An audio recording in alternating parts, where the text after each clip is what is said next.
G2 Esports, a name synonymous with dominance. They have 16 titles under their name with a promising 7th and 1 on their way. In the past, they've reached the World's Finals once, falling 3-0 to the infamous FPX team with ONB and Tian as the leading force. They've reached heights, lows and rivals countless of times. 2021 came around and they made the most surprising change by adding a new ADC. Reckless, the heart of Fnatic at that time, placing 3rd their first split and 4th the next one, and did not qualify for Worlds after being the favorites to win for the past 2 years. They've entered 2025 with significant roster changes. After a stellar 2024, they introduced Kumon, the rank 1 EUS solo queue player in the jungle, and Labrov as a support, replacing the all-star Mrfossil and the promising rookie jungler Yak. Despite a rocky start, the G2 showcased resilience, reaching the winter finals but falling to Carmine Corp, with veterans like Caps and Han Sama leading the charge, as well as the best top laner in EUS, Broken Blade. G2 remains a formidable force and the hope of EU. Carmine Corp. Carmine Corp entered the LEC scene in 2024 winter. What's the color? They were the most hyped team that has ever entered the big stage. A huge rookie start, ending up 10th, 2 splits in a row. They have rebuilt their roster completely and are currently the best team in Europe. The rise of the Blue Wall, with emerging talents like Vladi and the most hyped player in the past years, Kalista, as well as acquiring the former G2's jungler Yak and the Korean talent Kana on the top lane. They clinched the winter split title, defeating G2 in the finals. After winning the LEC finals, they entered the newly founded First 10 International tourney, where they faced elimination in the group stage. Golden Earth came through as one, and the Taiwanese Flying Oysters beat the Chinese team Top Esport and knocked out Liquid instead of K-Corp in the group stage. Afterwards, they went off to face the best team in the world at that time, Hanwha Esport, which in a close best out of 5 series they lost to 1-3. They are one of the most promising teams for the European future, with them already taking steps to make the scene better by organizing road trips and events. Fnatic, one of the LEC's legacy teams, aim to reclaim their former glory in 2025. If you're a Fnatic fan, it's ride or die. You either go with them to grasp the trophy or fall down, crash and burn.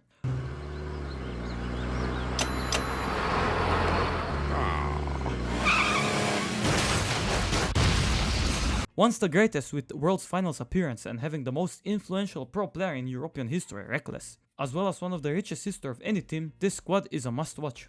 With a roster featuring the veterans Razork and Humanoid, and the new powerhouse of a botlane with Upset and former G2 support Mickey X, they showed promise but faced challenges in consistency. Oh, and G2 Fnatic rivalry is always legendary, the most hyped matches to watch? Movistar Kui. Born from the merger of Kui, Movistar Riders and Mad Lions, Movistar Kui brought together talent from Spain as well as a Polish mid laner. With a veteran player like Elioya and 4 rookies, they aimed to blend experience with fresh perspective. They made history for the first time, bringing NA talent into EU. Jojopion. They are known for being consistent and even contenders for the title, but they never pushed through that limit. They are built on hype, trust and love for their CEO Ibai, which is also one of the biggest streamers on Twitch. In that sense, they are really similar to KFC, one leading the French and Ibai leading the Spanish fanbases. Team Vitality, one of the most famous names in professional gaming history, with holding one of the biggest fanbases as well as with country of origin France.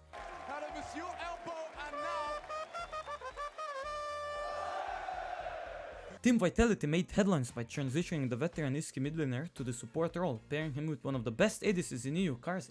This bold move aimed to stabilize the bot lane and unlock new strategies with 2 veterans together. Surprisingly, their most strongest part came through the rookies on top and mid, who are currently one of the best in their own role, but as a team failed to push through playoffs, falling to Heretics in a neck-to-neck tiebreaker best out of 1. As for history, they are known for having superstar teams and an insane budget, but they always fall short and have an average placement of 6th and 7th. Team Heretics, a Spanish organization that expanded into LEC, bringing a fresh perspective and passionate Spanish fanbase. They made their debut in winter 2023, bringing in the GOAT of jungle in Europe, Jankos, and 4 rookies around him. Evi, my beloved. They secured 8th in the winter split and had to rebuild with proven players Flackhead and Vithio, which they showcased a team that was a contender for the title but ended up 4th, falling short to Fnatic in the important summer split. With recent performances, they have rebuilt their team around Flackhead with 4 rookies and currently secured playoff spot in the LEC spring split. What are you waiting for? Oh, yeah, they had a team for 1 split with Wonder, Jankos and Perks. I refuse to talk about it more. Team BDS, the Dream Squad. One of the most unique and weird teams that have entered the LEC scene.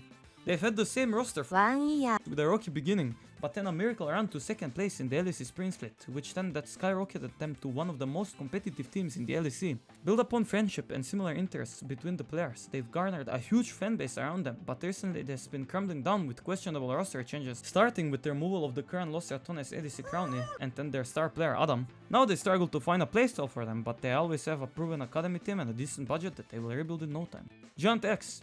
Formed from the merger of XL Esports and Giants Gaming, Giant X combined resources and talent to make a mark in the LEC with the British and Spanish organizations, with a roster featuring the former Korean Fnatic Botlane Noah and Jun, as well as the mini caps of EU Jackies. They were a formidable opponent but struggled with communication and other issues. I cannot go without mentioning LEC 2023, with XL as their name being a contender for the title but falling tier 0 in the grand finals to the monster that was G2 after barely losing to them 2-3 in the finals upper bracket.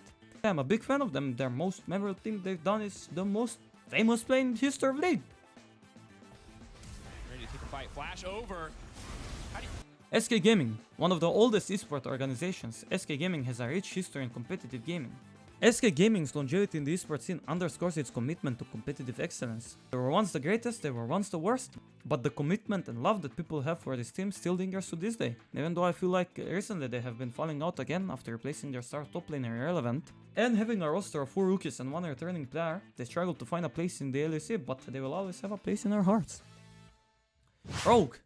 Yeah, they've been here, they've been gone, they've returned. They will live again to get the milk, they will return, surely, right?